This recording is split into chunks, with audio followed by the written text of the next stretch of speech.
Guyane Art Factory a décidé cette année d'organiser un parcours urbain d'art vidéo.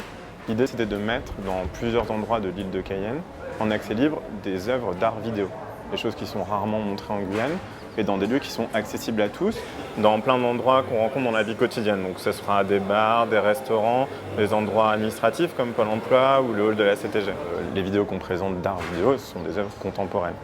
Des œuvres qui ont maximum une dizaine d'années. Tout ce champ qui travaille sur l'image animée un peu étonnante, on la voit très rarement. Nous, ce qu'on a voulu, c'est le mettre dans des contextes complètement familiers pour un peu surprendre le spectateur. La volonté de Guyane Art Factory, c'est de montrer des œuvres qui sont vraiment accessibles à tous. Et s'il y a des interrogations, des choses qu'on ne comprend pas, je pense que c'est normal. Puisqu'en fait, ce que cherche à créer l'art vidéo, c'est au fond une interrogation, ce que provoque parfois l'art, c'est-à-dire un émerveillement, une beauté esthétique, mais aussi un questionnement, une interrogation, le sentiment de voir quelque chose qu'on n'a pas l'habitude de voir. Le parcours se déroule du 18 novembre au 3 décembre, sur une durée de 15 jours, et sur plusieurs lieux. Donc il y aura une projection à l'Eldorado comme ouverture, avec 6 films présentés.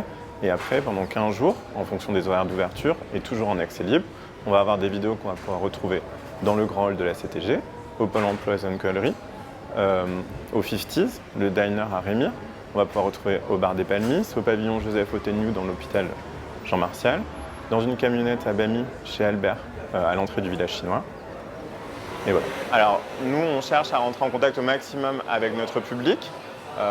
Donc, en fait, on a une page Facebook qui s'appelle Asso Guyane Art Factory, où on invite tout le monde à venir interagir, communiquer ses suggestions, ses interrogations par rapport aux œuvres qui ont été présentées, ses envies pour une prochaine exposition et éventuellement montrer le travail que certains vidéastes guyanais pourraient faire sur le territoire.